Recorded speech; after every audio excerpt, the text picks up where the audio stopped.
That mirror scene, confronting his inner self, his subconscious, these two people battling against themselves, which kind of turned into this almost outer body experience. But then you're sort of confronted with what is actually happening and he's forced to make a decision. Is he going to step in or is he not? All I've done is be nice. Nice, that's it. I'm trying to be nice, all right? And all I'm getting is this. What are you doing? You need to say something. This isn't a joke anymore. What? What is it? What is your problem? You've not said one word, no? Come on, bro. You're not so pretty with that face on, I just don't understand. What are you doing? That's enough. Male violence against women and girls can start with words. Only joking, bro. But it doesn't stop there. Let's go.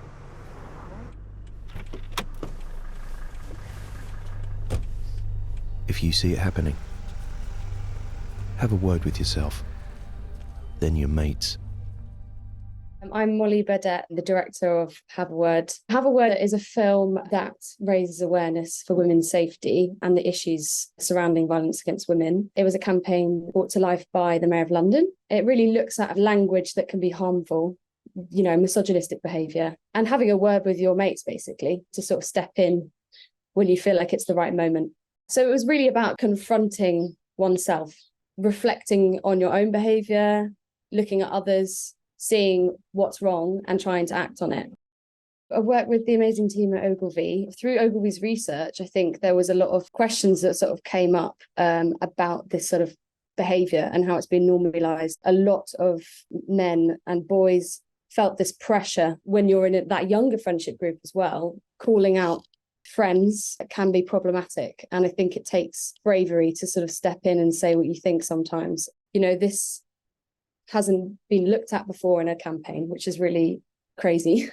I think it's really important to address that issue, looking at men rather than women. The film came out a couple of months after Sarah Everard's death, which is obviously so shocking and created this amazing movement of women coming together. It hit much harder because of what was happening.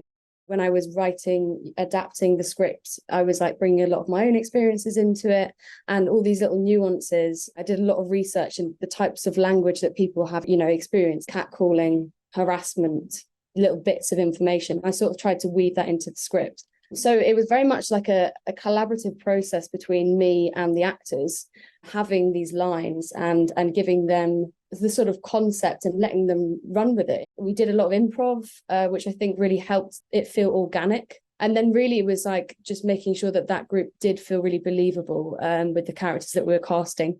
Casting was really important to find the right actors. With Molly, the main actor in this, who's the girl being harassed, she just had this quiet vulnerability about her that was really powerful. It was looking for those little gems in the casting that you could sort of build on. In terms of creating that tense atmosphere, it's all about that body language. That was a key part of it. When the antagonist blocks her from even walking through, how does proximity make a difference to how a person's feeling? And also the fact that they're a group too. I think in numbers that makes it a little bit more tense and terrifying. And it kind of just builds and escalates as the kind of joke continues. That mirror scene, confronting his inner self, his subconscious. We sort of tried to create these two characters and you sort of see it subtly in the mirror, that the movements are slightly different. And there's a sort of parallel between these two people battling against themselves, which kind of turned into this almost outer body experience. It didn't feel like it was in reality, but then you're sort of confronted with what is actually happening and he's forced to make a decision. Is he going to step in or is he not?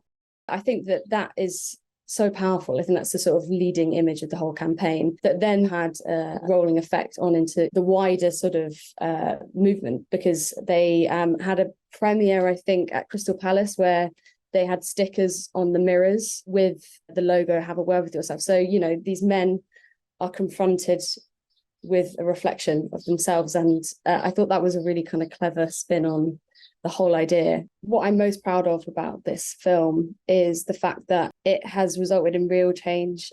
Something like 85% of men would now step in and say something after watching this film. It has resulted in laws being changed, making street harassment illegal. And it's been rolled out to schools so that boys can watch it and learn what is like harmful language. It's been added to the UN as a part of their training packs, all this like learning material, which is hopefully going to be the start of improving things. Obviously, there's a long way to go, but I do believe that it has opened the conversation. That's what I'm most proud about.